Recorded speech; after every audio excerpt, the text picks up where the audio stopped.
There is always going to be the burning question when someone so young passes away, of what could have been.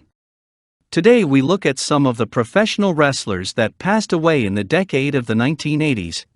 David Von Erich, the Yellow Rose of Texas, was the first wrestler to pass away from the legendary Von Erich family. Throughout the early 80s, David was a regular main eventer in his father's Texas-based promotion, WCCW. As a singles competitor, David took part in notable feuds with Gorgeous Jimmy Garvin and Ric Flair. Alongside his brothers, he was a fixture in the infamous Von Erich Freebirds rivalry. David's wrestling career seemed to be on the up and up. His skills in the ring were evident, as was his charisma. David received huge pops from the sportatorium crowds, becoming a fan favorite. On February 10, 1984, David died while working in Japan. A star of WCCW, David Von Erich's death has been widely speculated amongst fans and wrestling historians. It was originally reported that David Von Erich died from a move gone wrong, particularly a kick to the stomach. But it's been rumored in wrestling circles that David's death was actually the result of a drug overdose.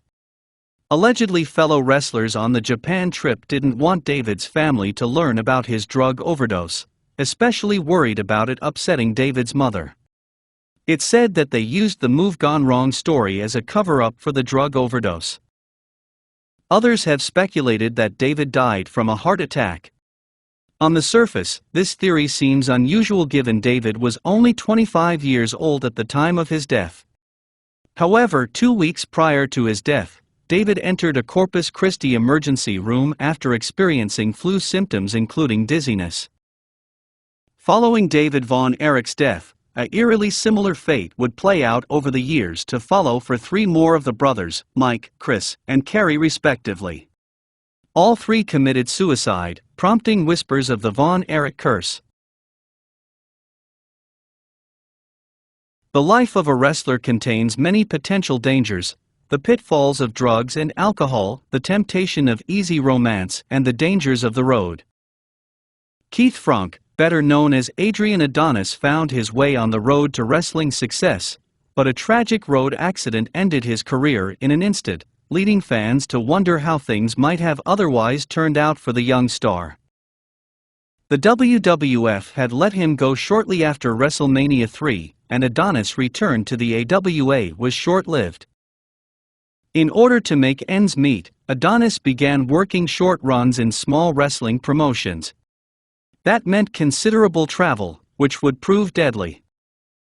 On July 4, 1988, in Lewisport, Newfoundland, Frank was in a minivan with fellow wrestlers William Mike Kelly Arco, Victor Pat Kelly Arco, and Dave McKigney.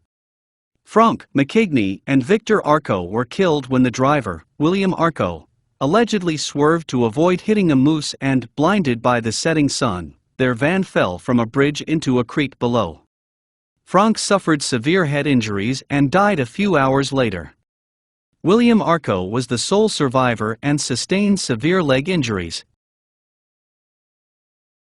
Frank Goodish, best known to wrestling fans as Bruiser Brody, enjoyed a successful run in the professional wrestling world throughout the 80s before his untimely murder.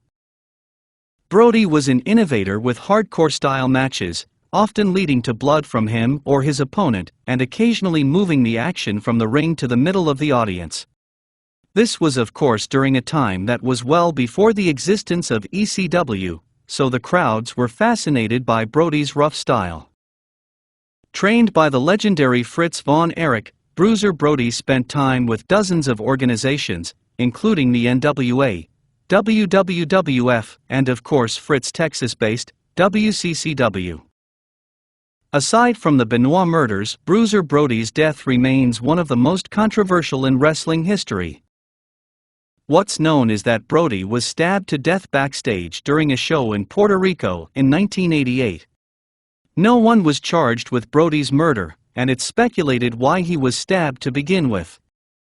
The story goes that Brody was lured backstage to discuss business with Jose Gonzalez, a Puerto Rican wrestler known as Invader One. An altercation occurred, with Brody ending up dead from stab wounds. Jose Gonzalez claimed self-defense and was acquitted in 1989. The knife used to stab Brody was never recovered. For reasons that are unclear, Tony Atlas, who claims to have witnessed the stabbing, was never called to testify at Gonzalez' murder trial. Eddie Graham broke into fame when he became the storyline brother of wrestler Dr. Jerry Graham. From there, Eddie saved his money until he was able to buy into Championship Wrestling from Florida, one of the National Wrestling Alliance's premier territories.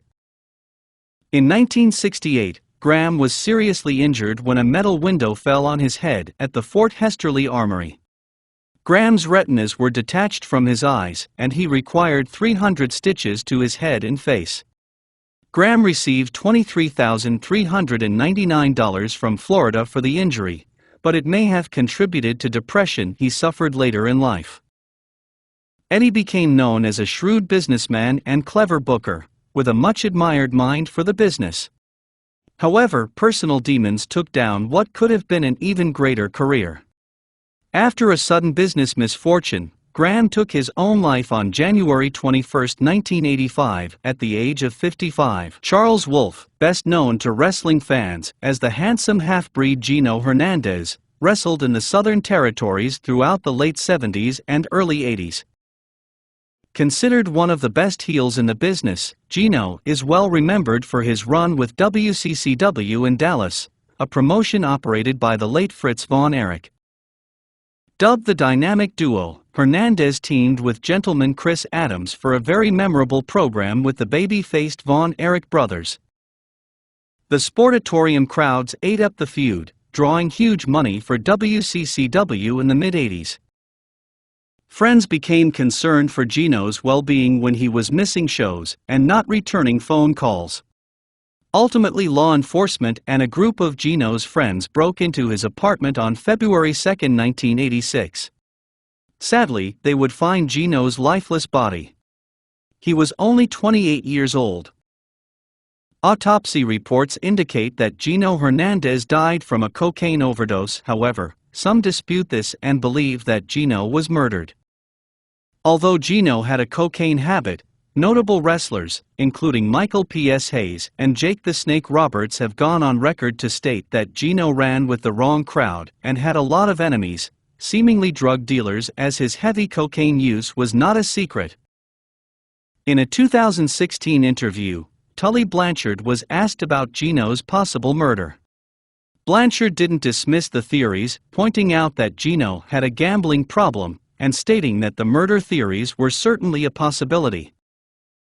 One of professional wrestling's attractions is that it offers something for everyone. Looking for skilled technicians? Wrestling has boasted some of the world's premier amateur wrestlers. Looking for high flyers who could work as acrobats and gymnasts? Wrestling has provided gravity-defying artists to keep fans on the edge of their seats. Want to see a larger-than-life worker who defined the word spectacle? Look no further than Hasta Calhoun, one of wrestling's most successful big men. At 6 foot 6 inches tall and a quarter-ton of mass, Calhoun provided promoters with a top draw wherever he worked. Haystacks wowed audiences with his size, strength, and remarkable display of wrestling skills for a man his size. Legend has it the big man was discovered by a group of wrestling promoters who saw him carrying cows across his farm. Whether or not this is true, Calhoun began wrestling in the mid-1950s, wearing overalls and carrying his lucky horseshoe to the ring. Calhoun boasted a weight ranging from 450 to 500 pounds, and in true wrestling fashion, his weight would be exaggerated to 600-plus pounds depending on where he was working at the time. He cultivated a character of a lovable hillbilly with his overalls, bushy hair, and trademark lucky horseshoe. Calhoun was a top star in the 50s, 60s, and 70s until weight-related issues took their toll on his health, leading to his death at age 55. Peter Maivia, legendary elder in the Anoa'i wrestling dynasty, distinguished himself during his life as one of the toughest men in the business, a top star, and a warm human being. Although the Samoan native only lived to 45, he passed on a rich legacy that few could have anticipated. Leafai Pita Maivia Fanine was born on April 6, 1937 in America, Samoa, living there until he moved to New Zealand, where he made his professional wrestling debut. Working as Peter Maivia, the young star trained under New Zealand promoter and wrestler Steve Ricard. Maintaining his ties with his Samoan people, Peter Maivia underwent the process of becoming a chief. This involved a very painful tattooing process. He found championship success in New Zealand and Australia during the early years of his career. Although Maivia maintained contact with his Samoan homeland, he traveled the world, including a tour in England. Maivia quickly established himself as a rising star, and was seen as one of the first major Samoan stars in professional wrestling. Peter Maivia's exotic look made him a natural for Hollywood. He appeared in 1967's James Bond film, You Only Live Twice, battling 007 in a great action scene and serving behind the scenes as the film's unofficial stunt coordinator. Ernie Roth joined the WWF in the 70s when it was under ownership of Vince Sr. He took on clientele including the late Mr. Fuji, who would go on to become a legendary heel manager in his own right. Roth worked Detroit territories in the 60s, managing under the moniker of Abdullah Farouk. He played a Middle Eastern who loved to taunt the U.S. crowds, essentially creating the blueprint for evil foreign heel managers. Wizard was a heat magnet, and wrestling historians often cite him as one of the best managers of all time. Throughout his career, Wizard managed a long list of talent, including Killer Kowalski, The Sheik, Sergeant Slaughter, Kamala, Ox Baker, Cowboy Bob Orton, Pat Patterson, Superstar Billy Graham, George the Animal Steele, Bruiser Brody, and Buddy Rose. On October 12, 1983, Ernie Roth suffered a heart attack. Sadly, he would not recover. He was 57 years old,